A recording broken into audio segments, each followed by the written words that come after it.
All right, today is Sunday, it's June 10th, and I'm just taking a little video of the backyard so I can post it online for a couple of people who want to see it but don't live anywhere nearby, including my cousin Nancy out in BC. So, I have just entered the yard.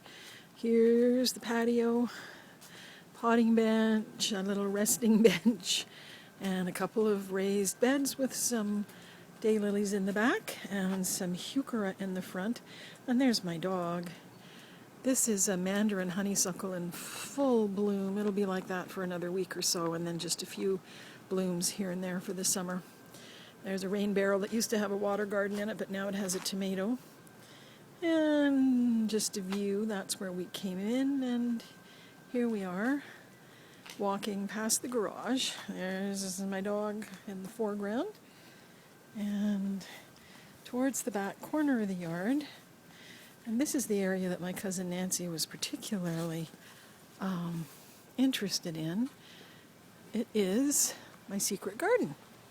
I'm not sure that you can read the sign on the video, but I have a little rusted metal sign that Kiowa bought me a few years ago that says secret garden. There's a pretty doggy again. So we go through a pergola. No, we go through an arbor, and we look at the pergola with a seating area underneath it. And it's always nice and shady here because we have a twig wall. I think you can tell that's a twig wall right there with Virginia creeper growing on it, so that the Virginia creeper can then grow across. So basically we have an open room, but with a ceiling of Virginia creeper across the top, so it's always shady. And this is just the back of the garage. That's ornamental kiwi. And there we are back into where we came from. This is one of my favorite plants, a little miniature dwarf Japanese maple that we brought home from Niagara a few years ago. And just a little circular view around the secret garden. And that's it. Back out again.